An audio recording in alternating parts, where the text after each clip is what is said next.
Welcome to Threads of Truth, where real-life mysteries meet internet speculation.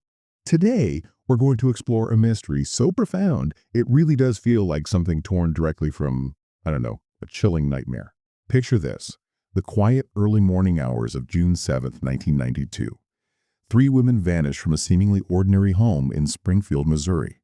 Their personal belongings left behind, the front door unlocked. The television still humming, just static maybe, from a late-night broadcast.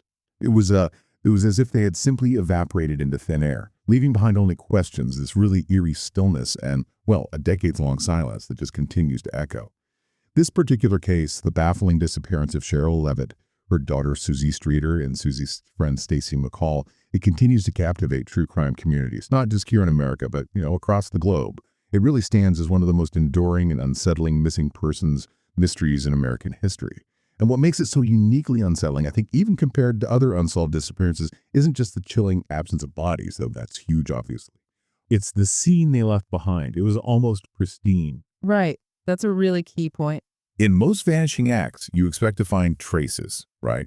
Signs of a struggle, or maybe a ransacked home. Something out of place. Exactly. Yeah. But here, it was as if these three women just ceased to exist from within this perfectly preserved domestic bubble.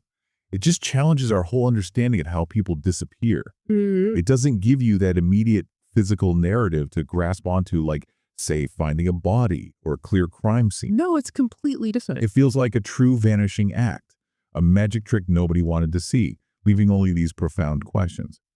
So to really grasp the gravity of this mystery, let's maybe start by walking through the factual timeline, the key details of what actually happened that night. What precisely do we know about the moments leading up to this really unsettling discovery, and what did investigators find when they finally got there? Okay. Well, first, it's vital to introduce the individuals at the heart of this, the people involved. We have Sherrill Levitt. She was 47. A single mother known for being really dedicated to her family, lived a fairly quiet life. Then there's her 19-year-old daughter, Suzie Streeter, vibrant young woman, just graduated from Kickapoo High School there in Springfield. And finally, Suzie's close friend, Stacy McCall. She was 18, also a recent high school graduate, but from Lebanon High School, which is about an hour away. Right, so not originally from Springfield, then. No, she'd come over for the celebrations. These are, three ordinary women celebrating life's milestones, graduation, living their lives in what seemed like a pretty tranquil suburban place, Springfield, Missouri. Their story tragically converges at Sherrill Levitt's home, 1717 East Delmar Street. And that house would, just like that, become the silent epicenter of this whole baffling disappearance. Now, their last known movements, they really paint a picture of just a typical celebratory evening, nothing unusual. The three women had been out the night before, June 6, 1992. They attended multiple graduation parties. Big night for Suzie and Stacy, then. Absolutely. Recent graduates, excited about the future, Stacy McCall had actually attended her own graduation party earlier that evening back in Lebanon. Then she drove to Springfield to meet up with Suzie for another party. Okay. They were last seen returning to Sherrill Levitt's home around 2:14 a.m., early morning, June 7th.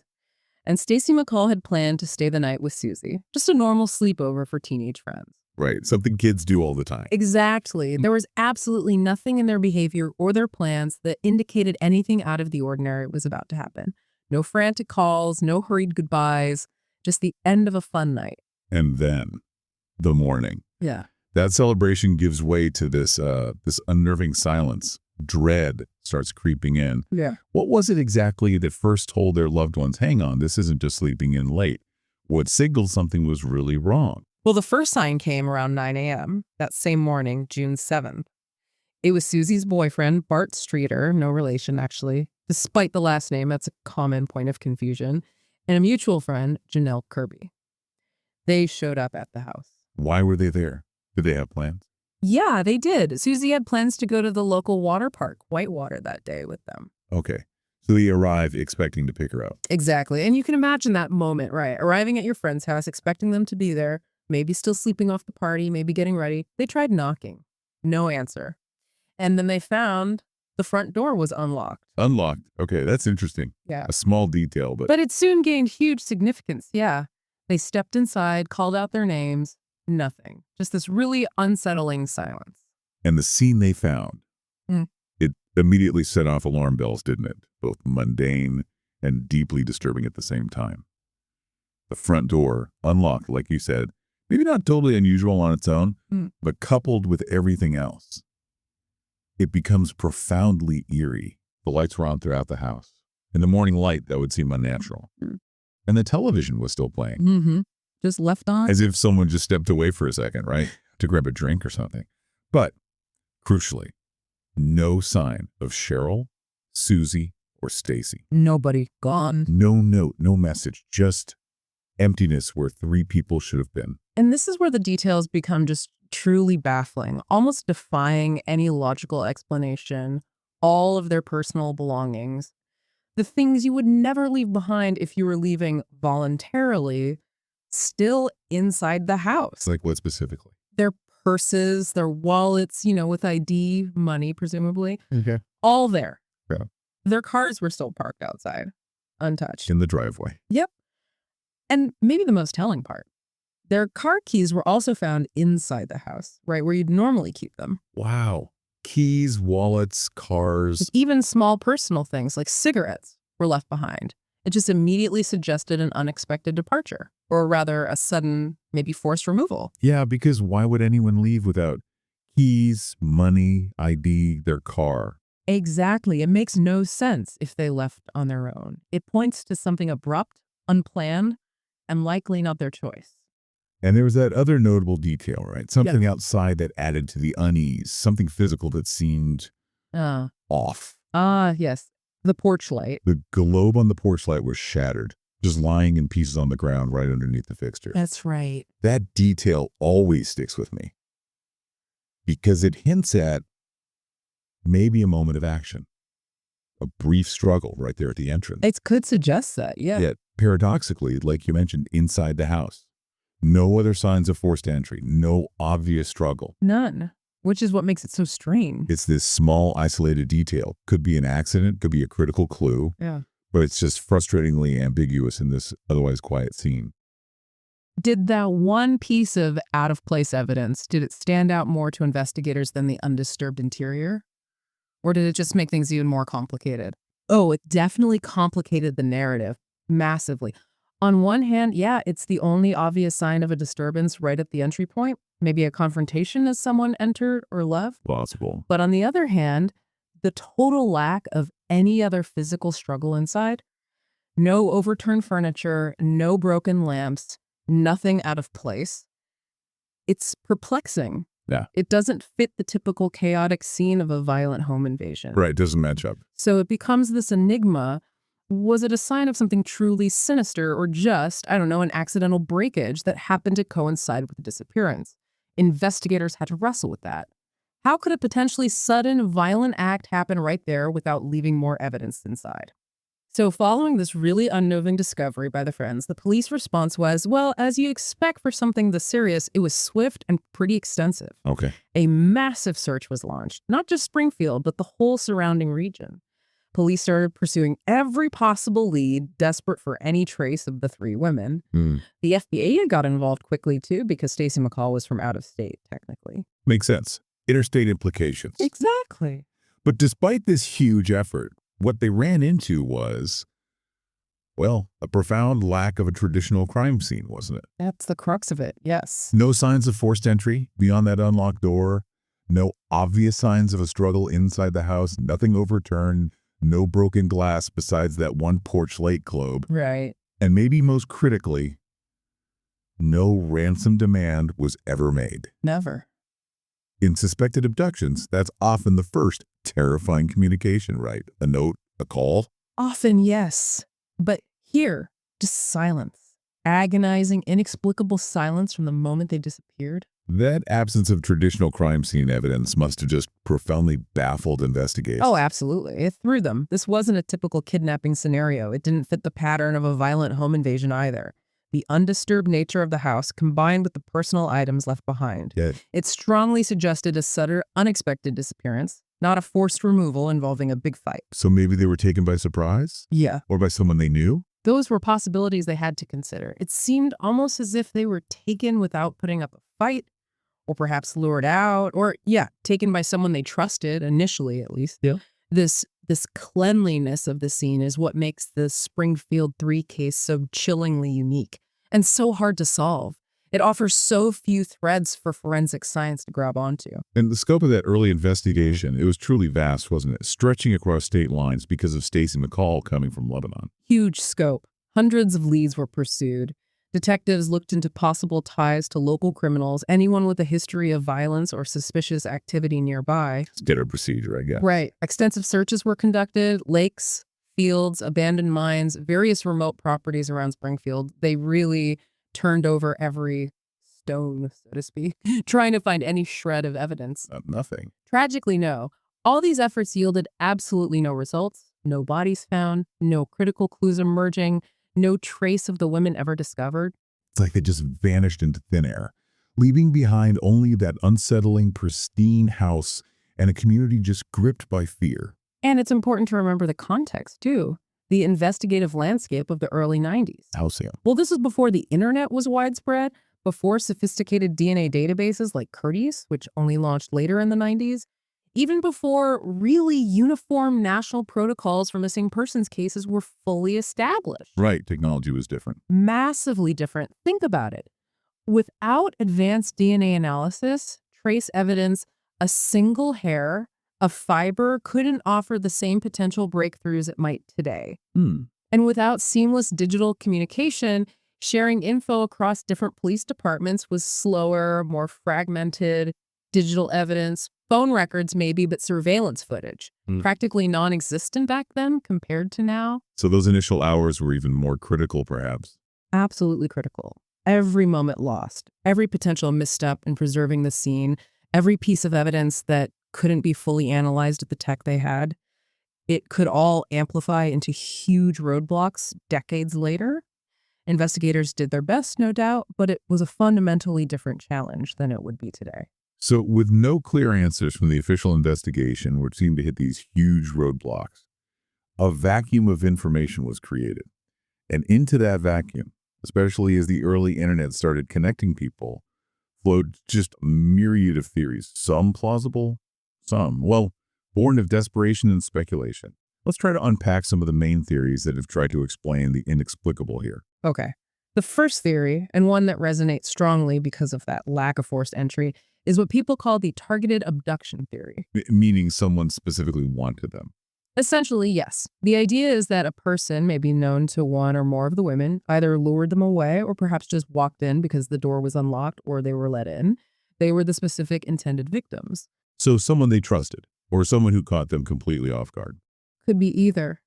The fact the house wasn't ransacked or violently disturbed lends some weight to the idea that the perpetrator might have had a specific target, or knew the layout, or knew the residents' habits well enough to act quickly and quietly. That's a chilling thought. Oh, That the person could still be out there. it is. And it's a thought that hangs over this case.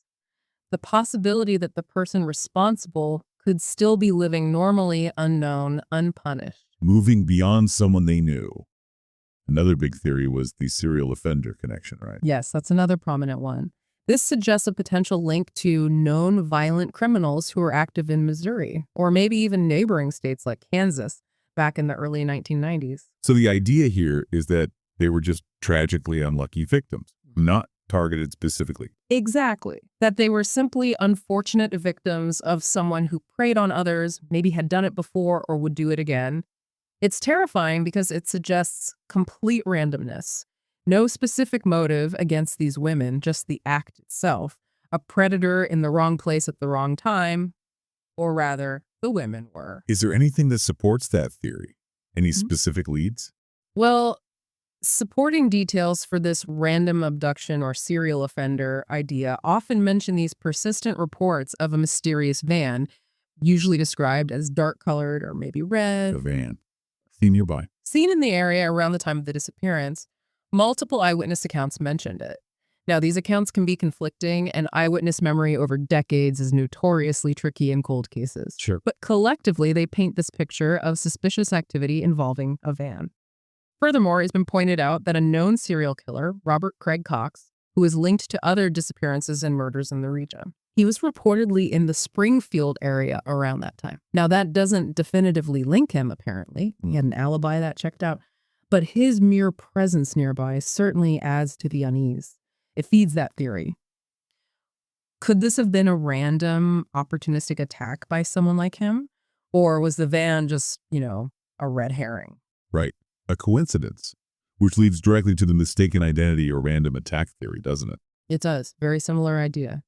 Suggests they were simply in the wrong place at the wrong time, maybe even mistaken for someone else who lived there or was expected to be there. And some investigators lean towards this one. Some see it as the most likely precisely because there's no clear personal motive. If there's no obvious reason for these specific women to be targeted, no known enemies, no shady dealings, just ordinary lives, then random chance becomes this chilling, almost unbearable possibility. The terrifying idea that a normal night, a sleepover, could turn into horror just because you crossed paths with the wrong person. Exactly. A chance encounter with a violent individual who saw an opportunity. Now, one theory that often comes up in missing persons cases, but is largely dismissed here, is the planned disappearance idea. That they chose to leave. Right. The possibility that the women decided to just leave and start a new life, maybe escaping some hidden secret. But this theory is pretty heavily refuted by the evidence. Because they left everything behind. Everything. Purses, wallets, keys, cars. Why would anyone plan to disappear and start fresh without the absolute basic tools needed to survive? No ID, no money, no transport. It just doesn't add up logically. And the families reject it, too. Explicitly and consistently, they've always maintained there was no known reason for them to vanish voluntarily, no secret lives, no hidden desires to escape. They were just living normal, everyday lives. And then, inevitably, in cases like this with no answers, you get the darker speculation.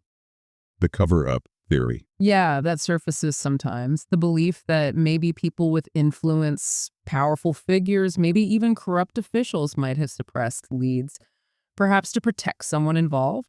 Is there any substance to that? Well, the sources we looked at don't really offer specifics on this. It seems to remain mostly in the realm of rumor and online conjecture without solid evidence. It kind of speaks to that human desire for a grander, more sinister explanation when the simple truth is elusive. Makes sense. People want answers, any answers. Exactly. Now, beyond the specific theories, the case's enduring legacy. It's really tied to the role of the internet, isn't it? How so?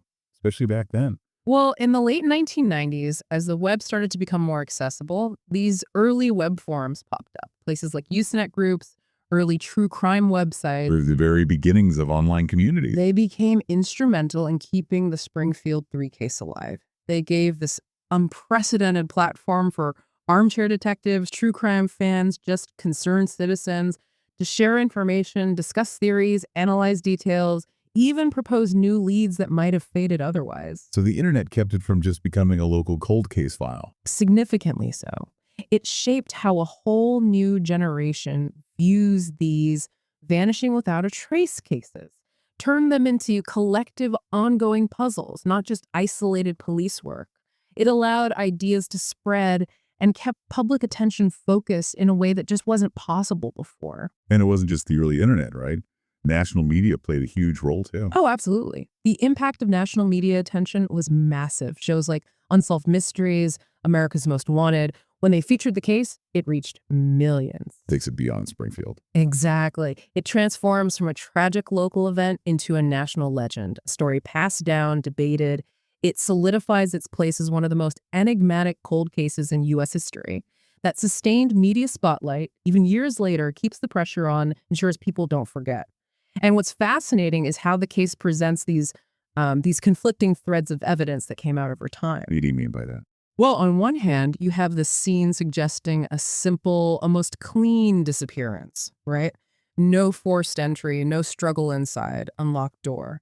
That might initially point to, okay, maybe they left willingly or were taken by someone they knew without a fuss. Okay. But then, on the other hand, the complete and total vanishing, no trace, no bodies, no communication ever, that points strongly towards a complex homicide. So it pulls you in two directions. Exactly. This internal contradiction, this push and pull between a seemingly easy disappearance and a deeply sinister event, it makes it even more perplexing. It creates this narrative void that all these theories rush in to try and fill. And that brings us back to maybe the most unsettling detail of all, the one that really fuels that enduring belief or maybe desperate hope that they could still be alive somewhere. The fact that no bodies have ever been found. Yeah, over 30 years, not a single trace recovered. No remains, no clothing, no personal effects confirming their fate. It's not just a missing piece of evidence. It's this gaping, agonizing hole. It prevents closure for the families, prevents legal action for murder, and just allows for endless speculation. It lets that tiny sliver of desperate hope persist against all rational odds. And that reality is complicated even further by accounts suggesting the initial investigation had, well, flaws. Yes, that's been raised. While any early investigation faces challenges, especially with so little immediate evidence, perceived missteps or missed opportunities can make it even harder to prove anything definitively years later. Like what, specifically? Well, for instance, the original crime scene wasn't immediately sealed off. Several people, including the friends who found the house empty, entered before the police arrived and secured it. Oh, potential contamination. Potential contamination or destruction of crucial trace evidence, yeah.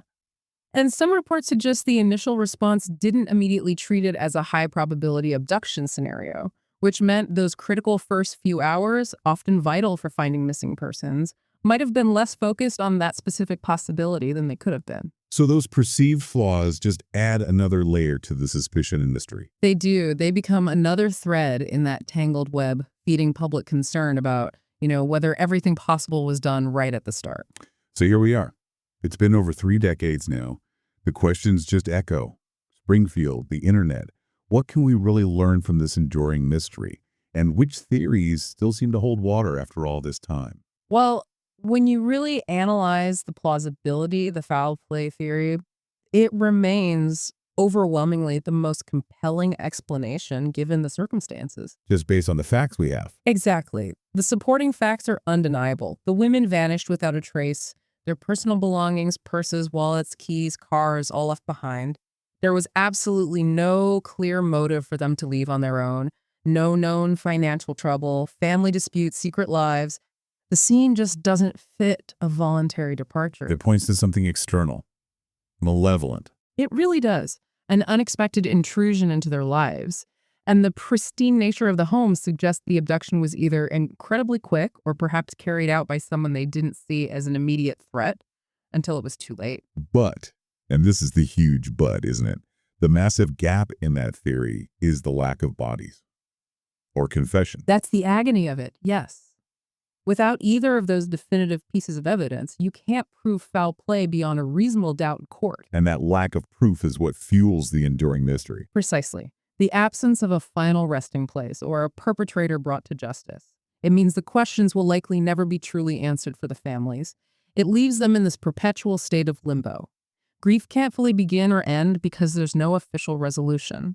And that ongoing search for answers, sadly, can attract the wrong kind of attention too, can it? False leads. Unfortunately, yes.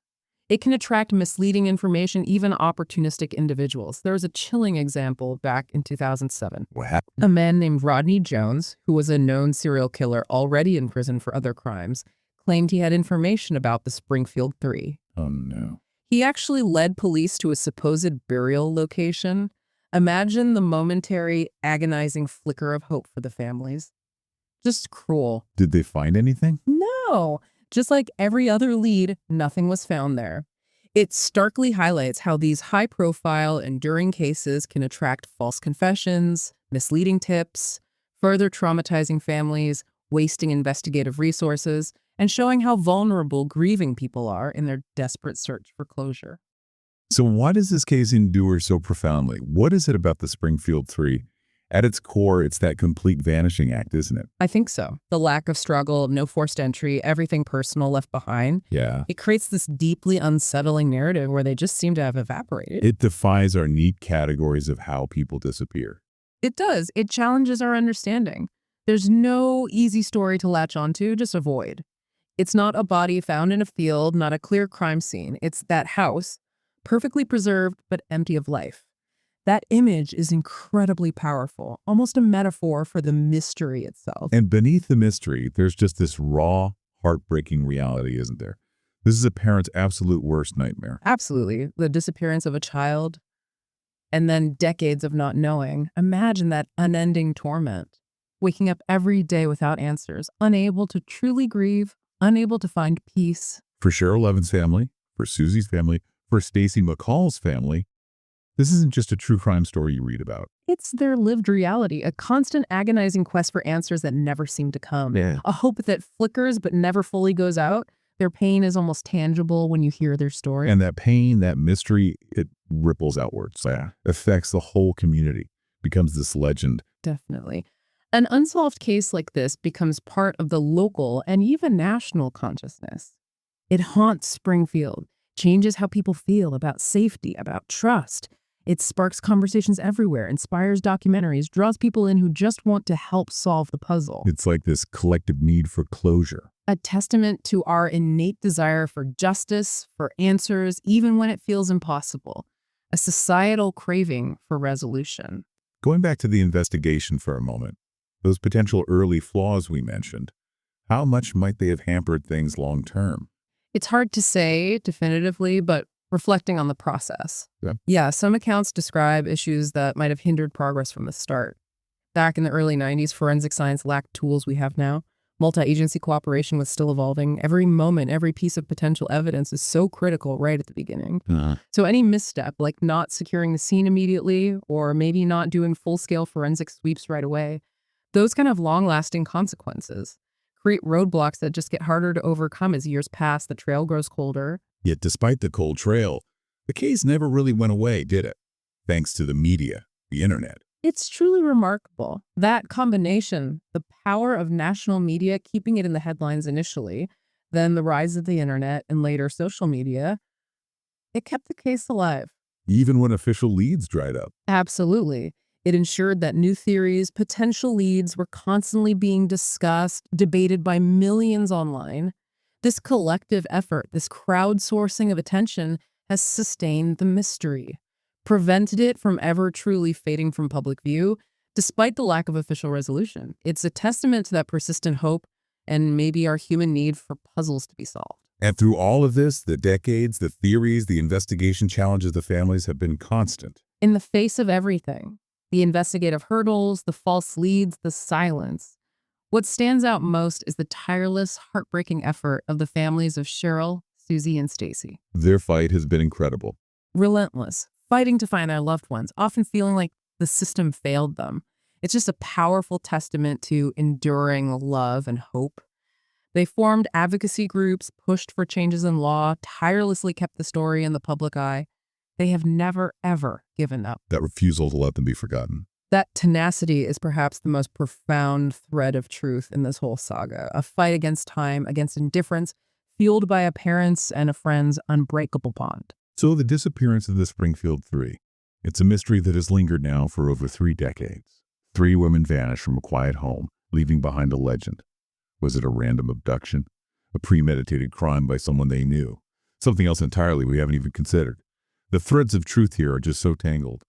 Conflicting evidence, a grieving family's unending pain, a justice system that, for some, struggled to deliver answers. The heartbreaking reality might be that the truth of what happened to Sherrill Levitt, Suzie Streeter, and Stacy McCall is forever lost to time. A secret held by the quiet streets of Springfield. But their story, and their family's relentless pursuit of justice, that will never be lost. The enduring question for all of us, maybe, is how we grapple with that quiet horror of a truly perfect vanishing act. When there's no body, no struggle, no clear reason. What does that void teach us about how fragile our sense of safety really is? Join us next time as we explore the eerie mystery of the Yuba County 5, America's own Diet Love Pass.